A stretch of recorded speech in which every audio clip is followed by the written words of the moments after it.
A Ana Freitas hoje vai falar sobre as fazendas urbanas, que acabaram virando uma tendência no mundo inteiro. Ayana, que história é essa? Conta pra gente. Bom dia.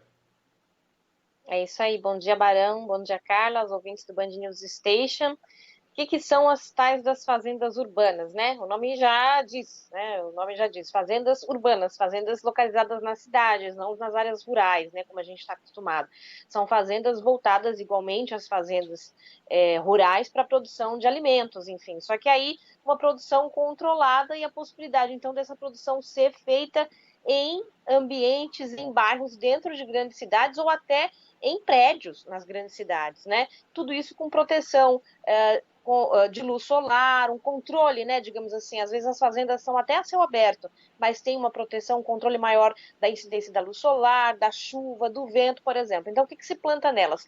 Hortaliça, fruta, ervas medicinais, enfim, tudo que a gente vê aí nas fazendas que a gente está acostumado a conhecer, né, nas fazendas rurais. Mas isso, como eu disse, ou ao ar livre, em ambientes assim controlados, né, em espaços controlados ao ar livre, ou em ambientes fechados que podem, inclusive, ser prédios. O que elas têm de vantagem, né, para o consumidor final e para as empresas também que estão investindo nisso? Tem muita startup investindo em fazenda urbana, por exemplo, aqui no Brasil.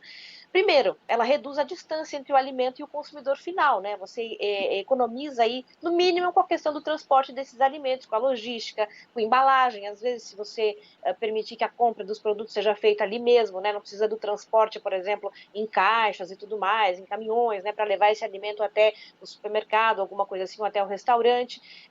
Quando você faz isso, você também elimina perdas, né, que podem acontecer durante essa jornada e esse transporte. Naturalmente acontecem perdas, quando a gente fala em hortaliça, folha, por exemplo, né, há muita perda durante o transporte, quando você embala, quando uma fica ali juntinha da outra, tudo empacotada numa mesma caixa, enfim, tudo isso tem muita perda. Então tem vantagem para restaurantes, essas fazendas geralmente fazem produção para restaurantes ali localizados na cidade, ao redor, né, nas regiões ali perto delas, né, onde elas estão localizadas, e às vezes fazem venda para o consumidor final também.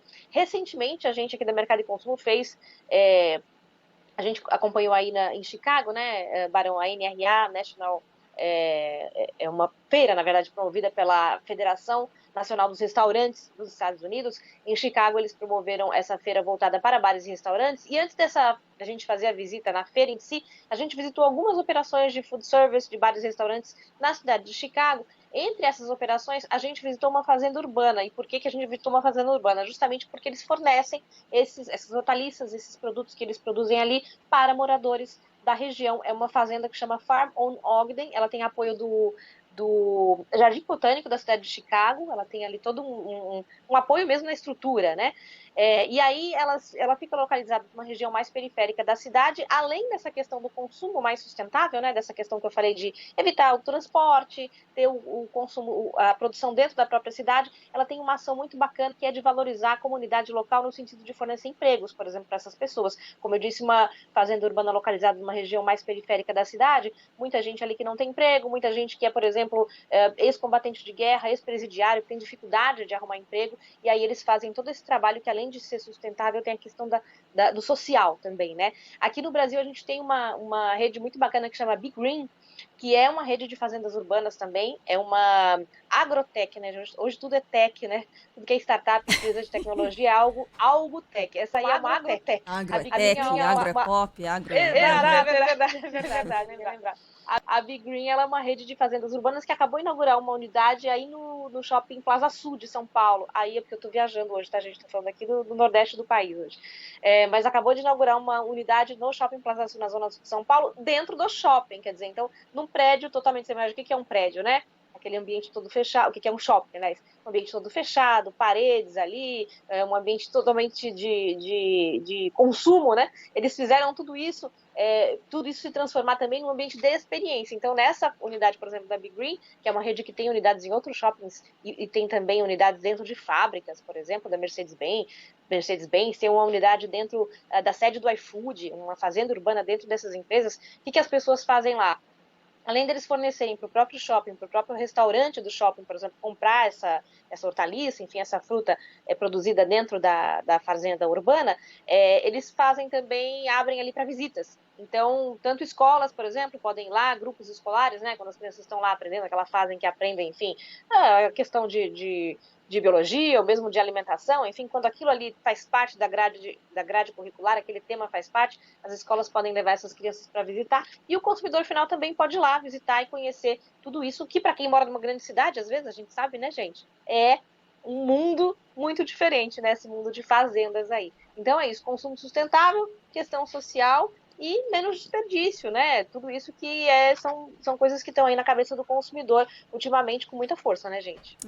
Ayana, mas para o consumidor final, então, é só fazer uma visitinha? Por exemplo, essa unidade que você falou da Big Green, ela não vende para o consumidor final, para o varejo, né? Ela só vende para grandes cozinhas, para Eles outros... vendem, ele tem de tudo, né, Carla? Nesse projeto específico aí, eles têm até um processo hoje de um tipo de assinatura para o consumidor final. Que legal. E aí é uma coisa meio... exato, bem bacana também. Mas o foco deles inicial é servir mesmo a comunidade local. Sempre que a gente fala em fazenda urbana, como eu citei no caso de Chicago, que eles tentam favorecer essa comunidade mais localizada numa região periférica, mas ajudar ali as pessoas que moram no entorno, né?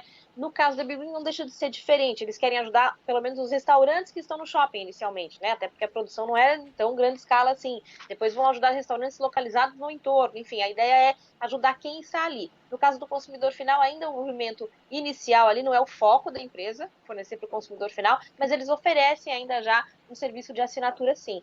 No caso do consumidor final, eu acredito que a maior vantagem mesmo é essa questão de ter o contato, né, Carla? É essa questão das crianças mesmo, a questão educativa, a questão da sustentabilidade estar próxima ali, que a gente não tem noção, né, gente, de como...